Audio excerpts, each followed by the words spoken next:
Apparently, because we're in this beautiful live TV studio, which we're actually going to film, so this is going to be a live TV production as well. It's not going to be on air, don't worry, for those who haven't had makeup. Apparently, we need to do flight mode on our phones. I know that's a bit ticky boring. Can everyone manage flight mode? I guess you've all just got off planes, probably most of you this morning, so you've all practiced it already. If that's okay, apparently it interferes with all the microphones and radio systems, so I'd be very grateful if you wouldn't mind doing that. So, we continuing? Fabulous. Second point of housekeeping, final one, just before we carry on. The Q&A for this is actually going to be downstairs. So we're going to have some drinks and a bit of nibbles before we get you back on the bus. So we're actually going to do an informal Q&A rather than do a formal Q&A after the sessions, because you're going to hear from some really exciting speakers, amazing demos, and then we'll go downstairs and carry on, if that's okay. I think we'll all agree we are in the greatest period of change, the most disruptive era the TV industry's ever seen, in the emergence of what we call at Ericsson the network society. In this period of disruption, our customers, I think a lot of people that you talk to, look for true service innovators, true value creators, to lead, to provide some vision, some innovation. Some of the announcements we're going to make today, I think, are clear demonstrations of that. And I think I'm very excited about those, and I hope you are too.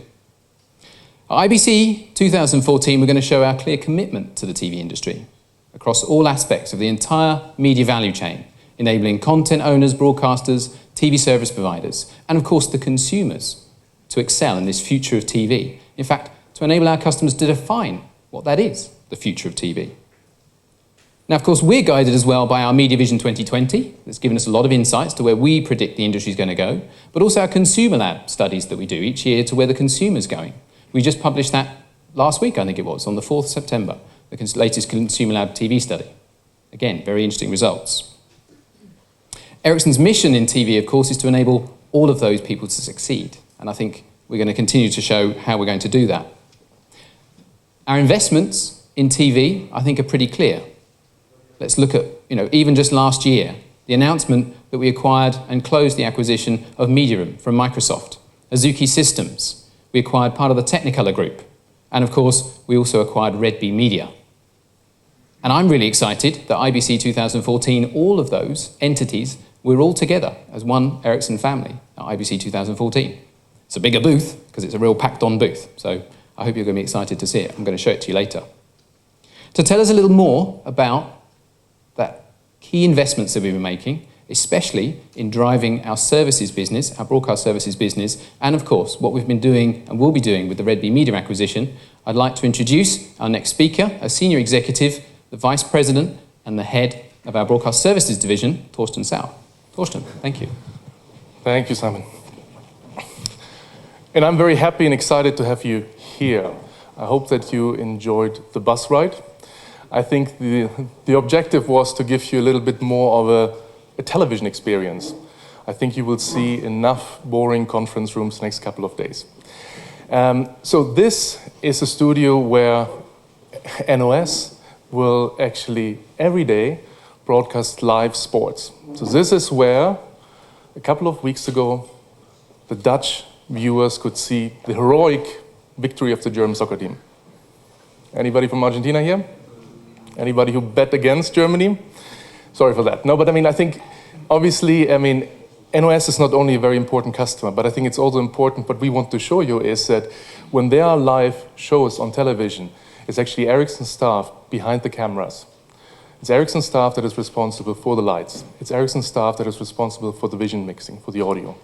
And that's just one example of the service that we provide here in the Netherlands. Later on, when you go down for drinks, you will see our master control room. That's something where all the live feeds for most broadcasters in the Netherlands come together, where we control that. For the likes of NOS, of course, but also for NPO, for SBS and other customers.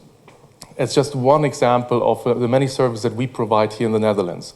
Netherlands is a very, very important part of our overall global network now, an increasing network of operational capabilities that we are very proud of and that we are very eager to expand. Our vision as broadcast services is to connect the world's content to audiences everywhere. And I think for us, it's very, very important that we gain a lot of capabilities that makes this possible and develop the global capabilities to make this possible. I think we've taken very big and very important steps, as Simon already said, with the acquisition of Red Bee Media. When we look at Red Bee Media, and I believe that many of you know about Red Bee Media, we see a company and a fantastic set of employees born in media, with a lot of strong media DNA, having worked for one of the leading broadcasters in the world, the BBC, but also having the experience of many, many more customers all around the UK, Europe, but also Asia Pacific. I think that is a very, very strong asset for us. Red Bee has a very strong and actually quite broad portfolio, and that really excited us as well. And we will talk more about the portfolio. And I think what we want to do with the combination is combine those strong assets, those strong characteristics and experiences with a very strong technology underpinning. A company like Ericsson, which is very committed to R&D, very committed to innovation, but also the experience that we have in managed services to build a very scalable global business based on a very strong culture of professional services. So it's this combination, I think, that makes Red Bee and Ericsson a very, very strong combination. And again, we will talk more about our joint portfolio and the news that we have installed for you. Just a couple of numbers, just to give you a sense of what we are now as a combined entity. I think we are now, with more than 2,500 employees in 8 countries, starting to become the global scale that we are aspiring to. But I think it's going to be, it's a very important step on our vision to become really the company that connects the world's content to audiences everywhere. A couple of weeks ago, we announced that we've added one more site. We're now in 8 countries. We're taking over the responsibility for MTV in Finland. And again, these services are provided by a network of capabilities that we have in different countries. One of our core strengths is obviously, TV origination. With more than 500 linear and stream channels and close to 3 million hours of content that we manage every year, this makes us, and the complexity of the channels that we work with, makes us the largest global originator of television. And I think we're just at the beginning of our journey. So I think that's very, very exciting for us. And I'm happy to have Stella with me. Stella is the CMO of Ericsson Broadcast and Media Services, to tell you a little bit more about the portfolio, but also the announcement that we have for you. Thank you. Thank you, Torsten. What I wanted to start with today really was just to walk through the broad services that we now have. I'm very excited now to be part of Ericsson. We've been integrated now for about 3 months into the organisation. And part of the portfolio that Red Bee Media had is very complementary to Ericsson, but there are some new elements of the portfolio that we've brought to broaden the breadth of services that we offer. And I'm just going to step through those for you very quickly. So Torsten already mentioned our playout services. So we do deliver playout to every country throughout the globe. But also we provide a huge amount of managed services as well. What I will be talking about in a little while is a new release that we are issuing today with our launch of cloud-enabled managed services. So I'll come on to that in a few minutes. We also have an OTT service, and that is called our Ericsson Managed Player. And that is where we're working in close collaboration with our partners in Media Room, and we're leveraging the Media Room technology to deliver that. Content discovery is something that was really key in Red Bee Media, and it's something that is becoming increasingly important to broadcasters and aggregators. Content discovery, we provide a number of metadata services to broadcasters and aggregators across Europe with a leading metadata provider within Europe. We provide metadata for over 2,500 channels, and we have over 8 million titles of editorial metadata in our database. And what we do with that metadata is increasingly we're selling that to organizations such as Samsung and Liberty Global, who are using metadata to enable their audiences to find the content that they want to watch.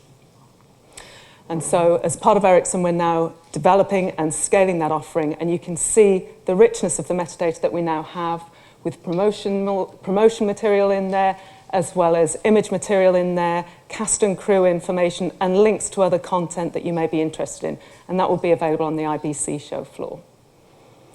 In addition to content discovery, we also have our Piero services. And Piero, for those of you who don't know, is a 3D sports analytics tool. It's a sports graphics and analytics tool, so it's a tool that you often see around football content. It's now also been increasingly used around sporting events such as the Olympics, and also sports such as basketball and racing.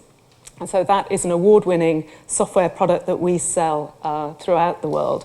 And I think it's implemented in over 50 customers.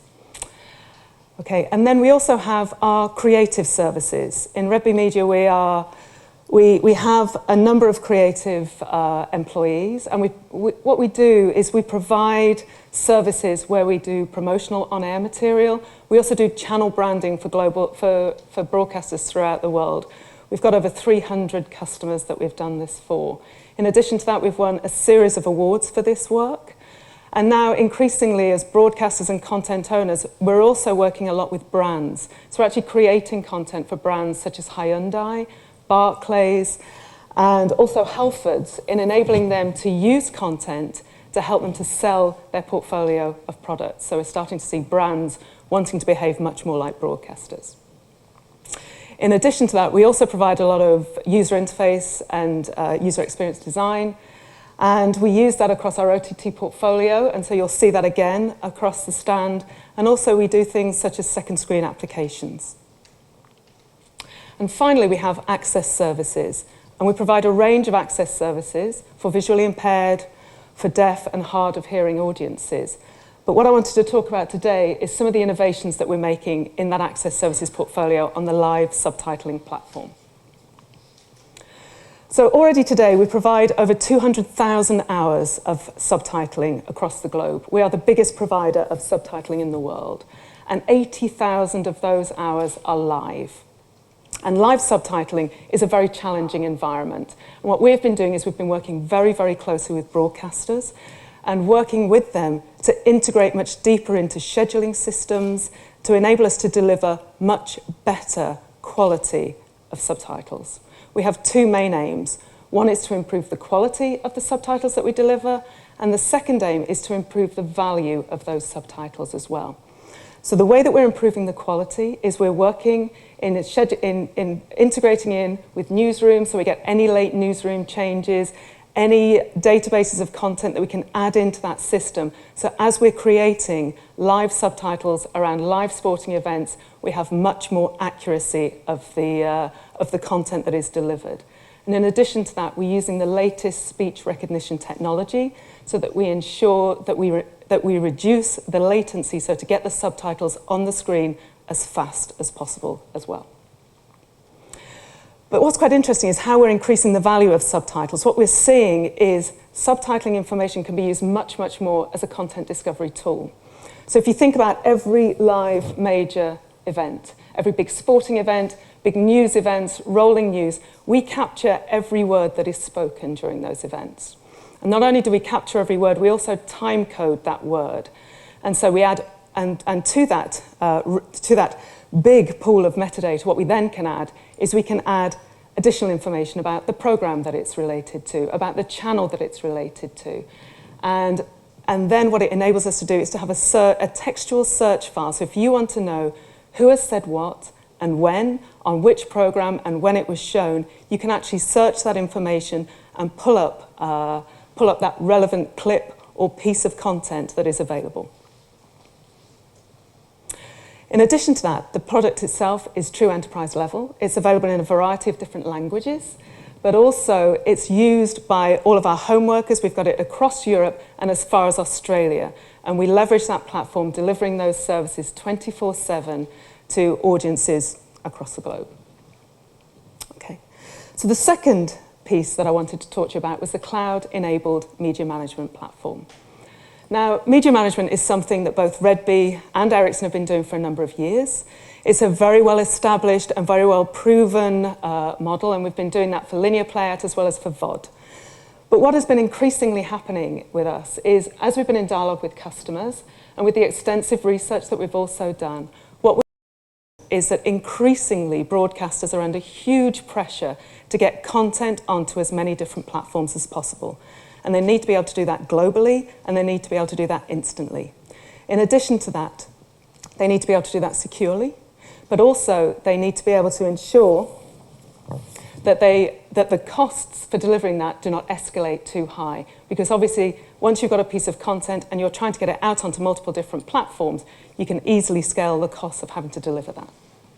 So what we've done is we're launching today our cloud-enabled media management offering. And what that enables us to do is it's a location-independent file contribution portal. So what that means is you don't have to have the dedicated links to it in order to get content onto the portal. So content can be uploaded from anywhere and to anywhere.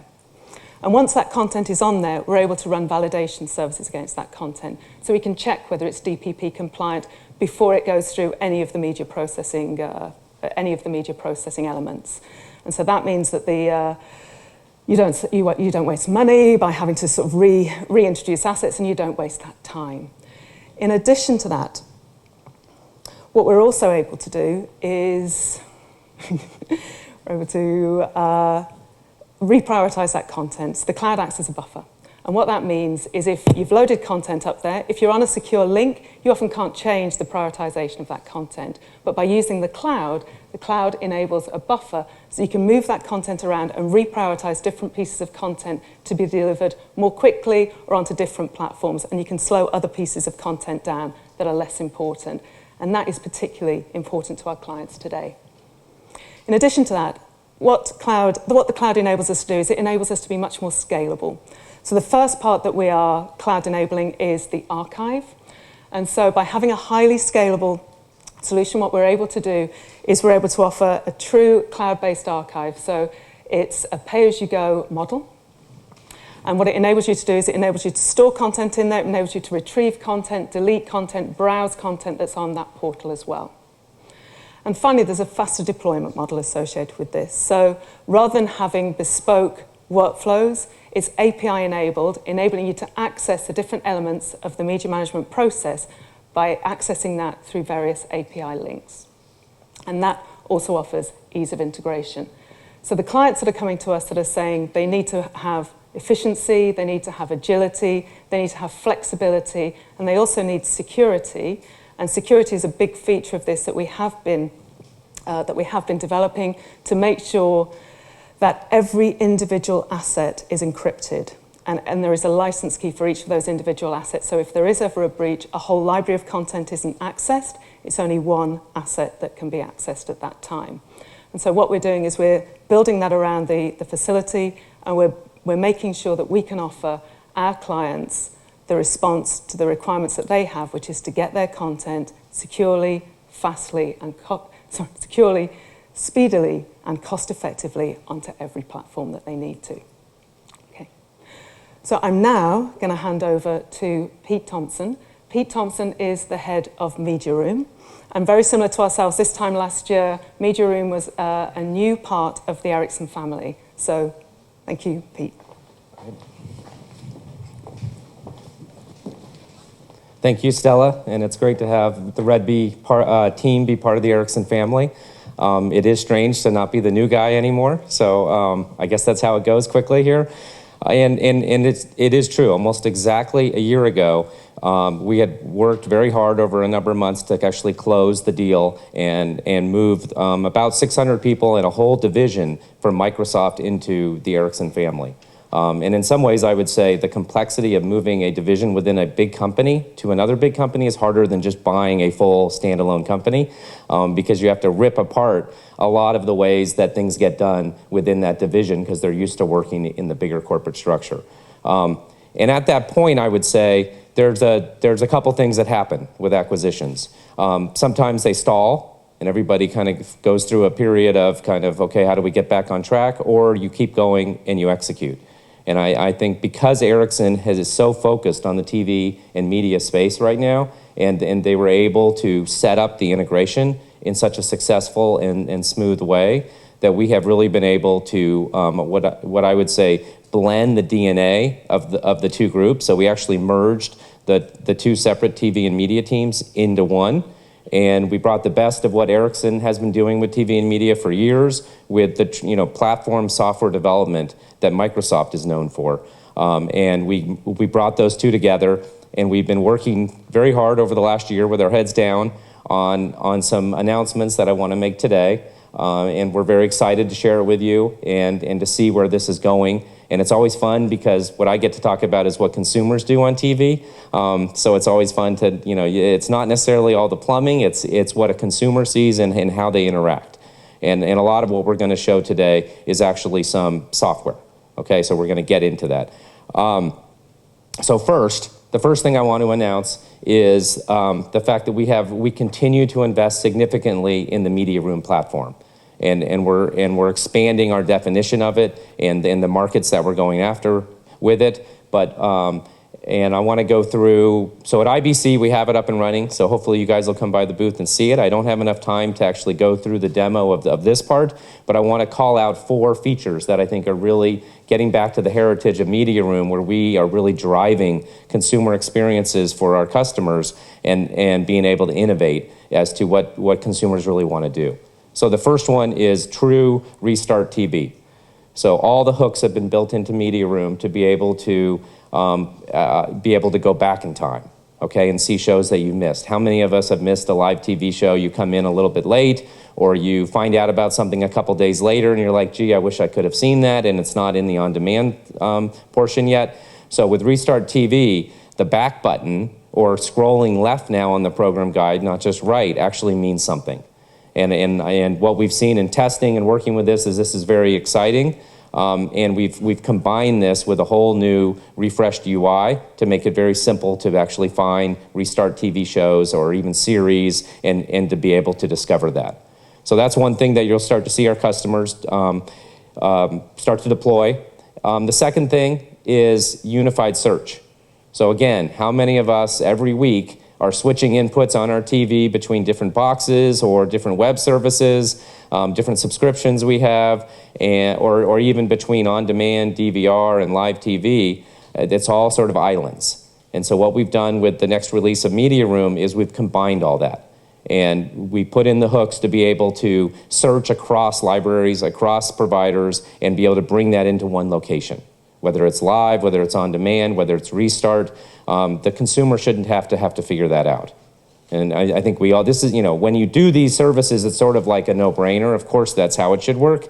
But we all know the industry puts a lot of roadblocks in place to be able to get that to happen. So we're excited to be releasing the unified search. Makes it much more easy and fun and discoverable to find the content and to be able to watch the TV that you want to watch. The third area is 4K. We all hear Ultra HD and 4K TV is coming. I think it's been pushed a lot by the TV manufacturers, but at the same time, it's now, I see it with all of our customers, lots of interest. The consumers want to see it in testing, so it's coming. And so what we've done with Media Room is we are enabling it to be able to handle 4K through HEVC and ARM chipsets and all the rest to be able to allow not just on-demand content to be shown in 4K, which is the predominant thing at this stage, but true live TV. And we're working with our customers, again, to be able to enable that throughout the next year. So that's an exciting enhancement to Media Room. And then the fourth thing is a whole new addition, almost a whole new product line to Media Room, and we're calling it Media Room Reach. It's born out of the Azuki transaction that we did, but what we've done is we've finally connected in a true multi-screen service that is easily deployed, and all the features are integrated, meaning bookmarks. So if you are watching something on an iPad and then you want to pause it and go into your house and watch it on the set-top box, it's all pre-configured so it shows up that way. Okay, and that is a huge, again, it's a no-brainer. Like consumers, this is something they've been asking for, but now we've put in the tool sets and the hooks within the system to be able to accomplish that. And I think that's going to be an exciting thing, and it's going to change, again, user behavior around that. The other thing that Media Room Reach gives us is the ability to go after new markets. So Media Room in the past has predominantly been targeted towards telcos. And so now with the capability of adaptive bit rate and other technologies we got from Azuki, we're able to actually do hybrid solutions. So what you will see coming out, and we have some proof of concepts at IBC right now, where you will see us be able to take media room and put it in through IP terrestrial systems, cable, satellite systems, so it allows us to go after all these other markets that in the past hasn't been something we could achieve with the media room platform. So it's an exciting opportunity, and it's something we've had a lot of demand for in the past, and now we're able to accomplish that. So you can see with Media Room, we're driving consumer experiences, we're investing in the platform, we're able to go after new markets, and it's all in the current model though. Okay, it's adding innovation to what you are used to within a customer's TV service. I want to change gears now and talk a little bit about, Simon mentioned this, but pay TV is changing. This is, again, not a new information for all of us. We've been watching it over the last few years, but I would say it's hitting a tipping point, and the acceleration of the pace is finally getting there. And it's really driven on all dimensions. There's a business dimension to it, there's a consumer experience dimension to it, there's a technology dimension, and there's even an organizational dimension to it, where the video team in a lot of operators is now shifting to where they sit or who controls it. And that's because of all these other changes that are happening. And so, you know, consumers, as we all see, are moving to other devices to watch their TV, and they want to, and when you are on an iPad, when you're on an iPhone or an Android phone, you have a certain expectation of that your social networking works with it, that you can do all these things, and that they can change daily, and you expect that. And then you go back to your TV, and it feels like a few decades old. And so there's always been this sort of, you know, desire to have these two worlds come together. Okay, and so that's putting a lot of pressure on the overall system. On the business model side, eyeballs are shifting to all these other devices, and there's not a lot of monetization there.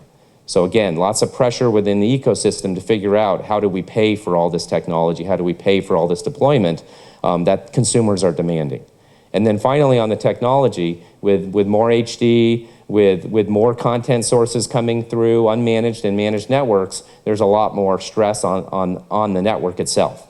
And people are having to go back, and now video is the primary driver within data within the operators' networks. And so they have to really re-architect and think differently about how they're transporting that data, or the whole system starts to fall down. Okay? So with all this, that puts in question the original design of all the TV platforms. The original design of all TV platforms was to take live TV, encrypt it, move it in a secure and stable way through a managed network to a set-top box showing to a big screen in the family room, typically one TV. That was the design point. It's like building a truck. You can't turn it into an SUV that easily. You can't turn it into a different type of car category. And so, yes, we're going to continue to invest in the current model, but with Media Room, if you go back to the original vision of Media Room, we were pushing the industry. We were telling them an all IP system can work and that it's the future. And I think now it's time to push the status quo again and come back and say, gee, we might need a whole new architecture here, and figure out how to migrate platforms, but also at the same time coming up with the new principles around what those designs are. And so we have been working heads down on this with customers for over a year, and this is the other thing that I want to announce today. So we are announcing what we call Ericsson Media First. Okay, this is a brand new revolutionary platform that is software defined, media optimized, next gen consumer experiences, and it's all going to be ready and set for people in Q2 of 2015. Okay, so last year we showed you a bunch of proof of concepts around what we were calling TV3 at the time, but it was all sort of futuristic, what people could do. Today and this week at IBC, we're showing real code, and we're showing what Media First actually will be for customers. And it's working with our customers right now. It's production code, and we're excited to get it out there. At the same time, it's an option. There's a migration here that all customers are going to have to figure out how to go through. You don't just turn off one system that's $1 billion business for you and switch over to another. So we've been spending a lot of time on how do you do that migration, or if you don't have that legacy, how do you adopt this whole new platform? Okay. Media first is really true TV across all screens. Okay, so it's not just VOD. You know, I like to think of it as Wetflix in a way, a white label Netflix. So we provided the tool sets to all the operators to be able to go at that web speed. We also call it pay TV at web speed, but adding live TV to it. That's the thing that has never happened. These have been two different worlds with two different types of companies working, and ultimately the consumer wants these things together. This is what Media First does. You make a change back in the back end, and it goes to every screen, every software that's working, and it does it immediately. And you can change it for one person. You can change it for a zip code. So all the ideas of A/B testing that operators really haven't had that capability, because when you do packaged software and you provide it to an operator, today they take it, they test it for 6 months, they skin it, they do their own stuff on it, then they deploy it, another 6 months has gone by.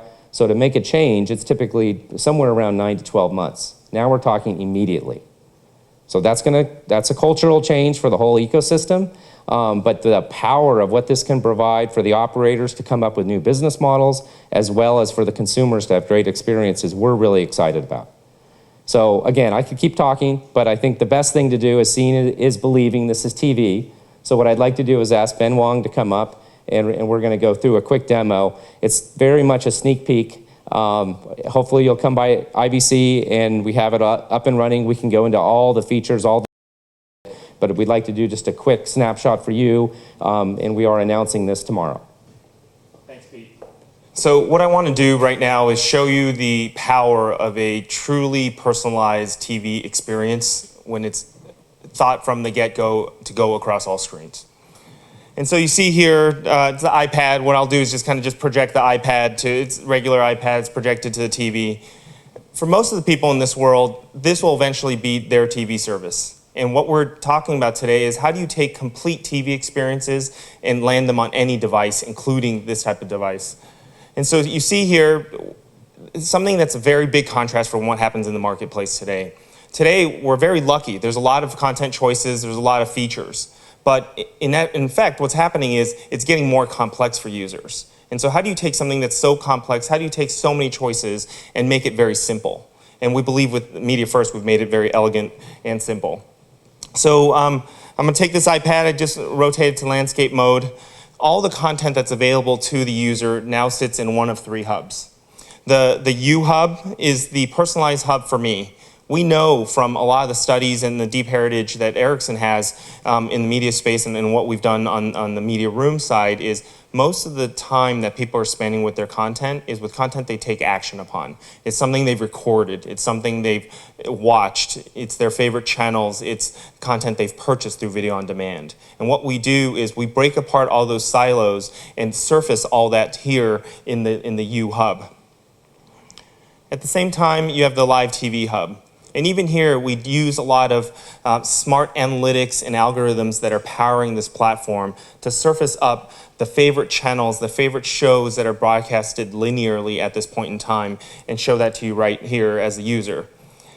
If you move down this live TV hub, you also see trending content. We can look across the whole service, see linear shows that are being broadcasted right now that are very popular across that base, and surface that up in the trending hub. And then on tonight for shows that are being broadcasted later today, again, surface that up in a way where you're showing to consumers a personalized view of the live shows that they have available to them at a later point in time.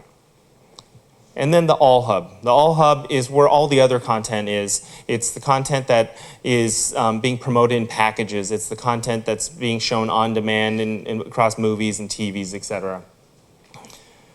So let me go back up to the U Hub. As you can see here, it shows my favorite content. As I said, shows I was in the middle of watching. I'm in the recorded part of the U Hub right now. And because of the cloud DVR capability that we have as part of Media First, now I'm able to access shows that I had DVR'd and have that same set of DVR shows show up no matter which device, no matter which screen I'm accessing the service from. So I'm going to go ahead and choose Breaking Bad. The nice thing, and Pete pointed to this, is this year we're very much about showing not only where we're pushing the industry, but also showing live working code, showing the experiences that are actually working based on code that we're releasing. And so this is Breaking Bad. It's being served down from the cloud DVR service from a data center here in Europe. At the same time, I see some of the folks that I recognize in the room, and some Americans and some not, but American football season just started this past week. And I'm a big fan. And one of the things that you can do with the system is let it know about your preferences. And so for me, I want to tell the system to trigger me and let me know when a relevant piece of content around American football would show up. As you can see here, in ESPN, actually specifically ESPN2 show, around a football game, around one of the more recent exciting football games, is now being broadcasted linearly. And now, with a push of a button, I can easily go from a cloud DVR experience to a live show that's streaming and be able to watch that on my on my tablet. Now, we know that tablet experiences are great, and we think we've done something really awesome here. But we also know that when I take this device and I arrive at home, I want to be able to watch this experience on the big screen TV in my house. So I'm going to go ahead and move over here. Now, one of the things that usually happens is I go home and I'm watching a piece of content, in this case, the show, this game, and I want to be able to watch it on my big TV. Now, the nice thing is I can usually grab my remote. Well, actually, it's more like I have to find my remote, right, and then turn on the TV, go to the guide, and then find that exact channel, and then go ahead and turn it on.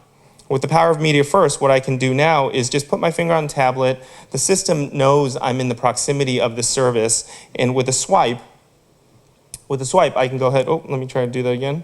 Yeah. Actually, it looks like there's a live feed problem there, but all of the features will work. Okay, great. So let me go ahead and try this again, just in case. Ah, there it goes. Okay. So a couple things happened there. I'm going to go ahead and switch to the TV remote control.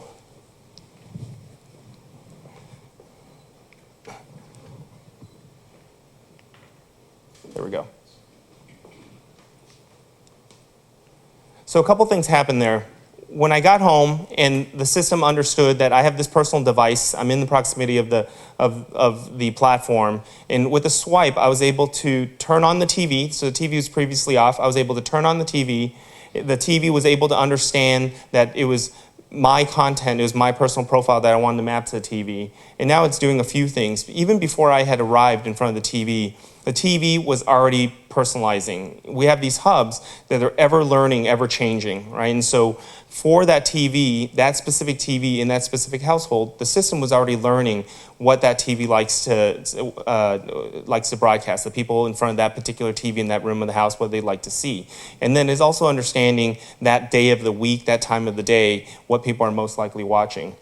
And so when I got in front of the TV and I was able to swipe the football game in front of the TV, now it actually blends the content together in a seamless fashion, right? And it's very important here because at the end of the day, these are anchored around consumer experiences. And when you have a new profile being mapped to the TV, you don't want to take over the whole experience.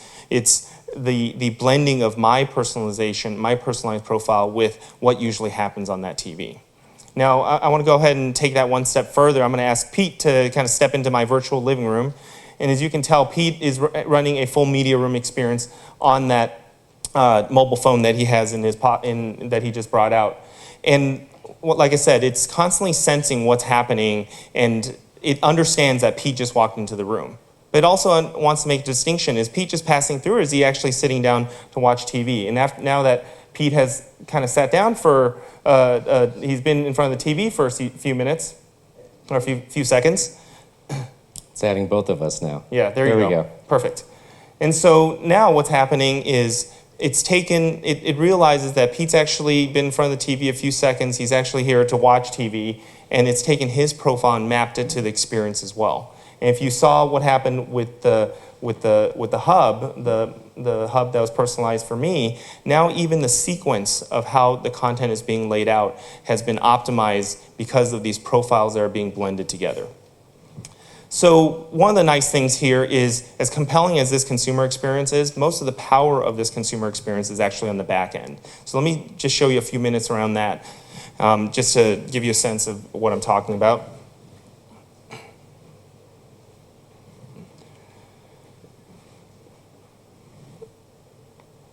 So for us, when we think about the back end as it relates to this type of service, there's a very key principle around instrument everything.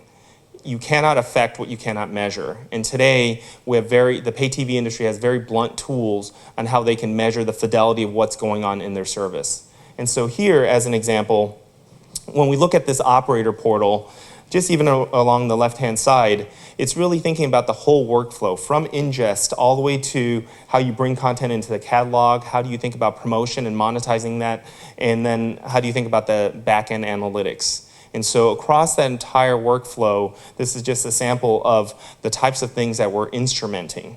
And so let me just go, I'm in the analytics part of the portal right now. Here, I just grabbed a quick snapshot of what happened over the last week or so. You can see the amount of unique assets that are being watched, and within each of these levels, I can double click and triple click into it and get fidelity, more and more fidelity about what's actually happening and what you can measure in the service.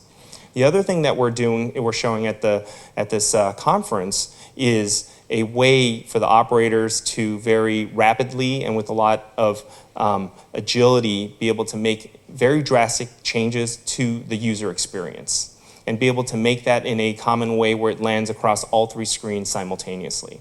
And so what in effect is happening is with the analytics that we are enabling with the operator portal and this experience creation framework that we're enabling on the front end, now the combination of those two things allows the operators to manage their TV service akin to how they manage a website, where you can make changes rapidly. You have the fidelity of the analytics and be able to do a lot of measurement, be able to do A/B testing.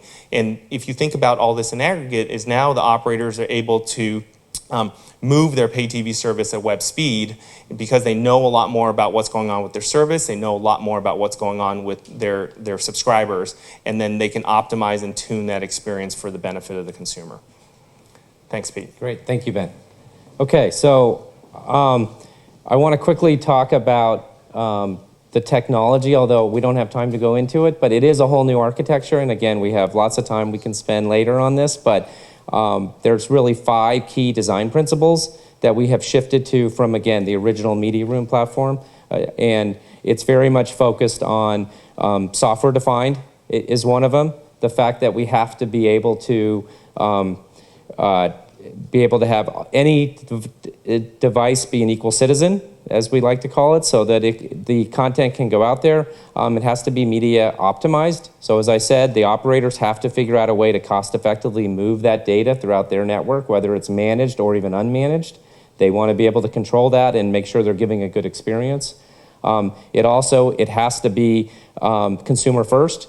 So again, everything we do, and I think this is a unique differentiator for Ericsson and the Media Room team, is we start with the consumer and we build the technology around it, but we're always driving towards what's the next feature, what's the next experience that we need to make sure that we bring to life. And then there's 2 other areas. There is cloud-based systems and services. So again, in order to do this at web speed, you can't operate like a traditional operator. So we have shared DevOps models that we're working with our customers on. We're trying to figure out, using cloud technology, and it can be a public cloud, it can be a private cloud, it can be an Ericsson cloud. We're trying to figure out the right way to make sure that we can get that agility. And you've seen some of what it can do today, but that is what is going to give the ability for the operators to compete against any new entrant that starts to come in here. Yes? I don't understand what will happen if your wife enter and see that you have in your profile other channels.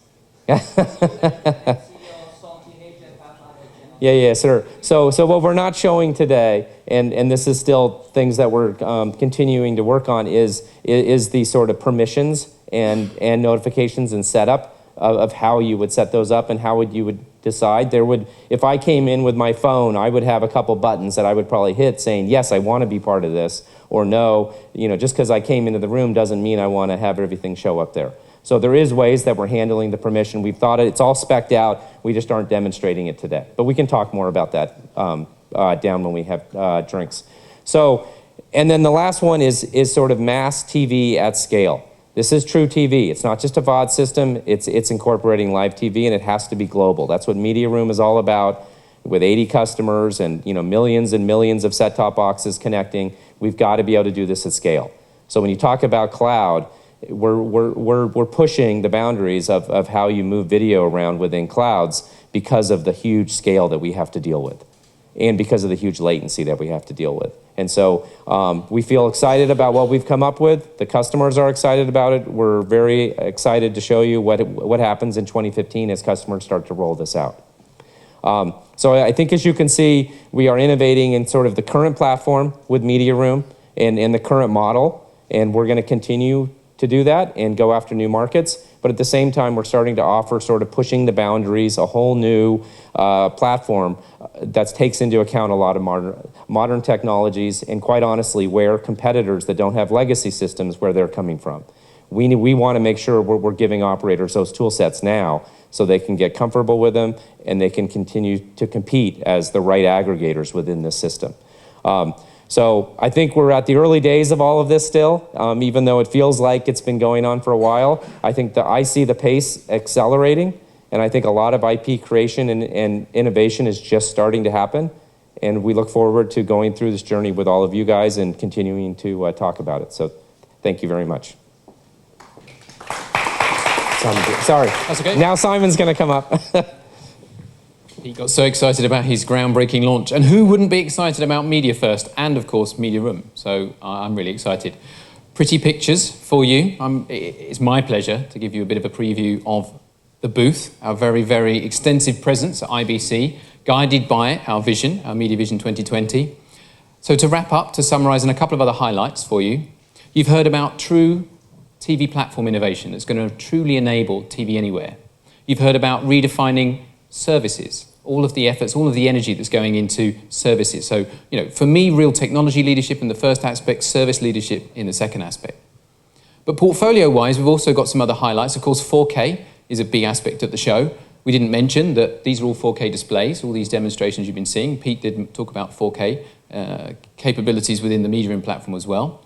But we've been doing groundbreaking demonstrations for 4K at all these shows, doing live contribution. Of course, we've gone beyond now contribution, distribution, now delivery to the home. We're also going to be showing a demonstration of Piero that Stella talked about for 4K. But a lot about enabling this, of course, is delivery networks. Pete also mentioned this huge demand in networks, unmanaged internet delivery networks in this internet era of TV for delivery. So we'll be showcasing our media delivery network solution that enables operator CDN. It also enables monetization models for the operators to monetize some of this traffic and also deal with this huge explosion in traffic. Of course, also mobile specific. Ericsson does have a very strong mobile heritage, and of course our optimization solutions are mobile specific. Touching on mobile, pioneers in LTE broadcast. We've done something like 16 trials now with carriers and operators for LTE broadcast. We're advancing the LTE broadcast demonstrations at IBC this year. We have live transmissions of LTE broadcast in partnership with KPN. We're also showing scenarios, not just the handheld devices, but also multiple scenarios using set-top box scenarios as well.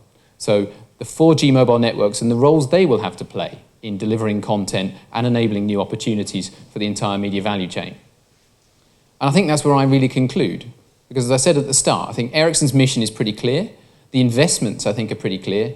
The focus is to enable the entire media value chain, the content owners, the broadcasters, the pay TV service providers, to innovate in this most disruptive era of TV, drive success, and enable, of course, what we all want, fab TV at home. So, thank you very much for your attention. Thank you for staying with us. And as I said, questions will, of course, be downstairs when we have a bit of lunch and a bit of drinks. Thank you very much.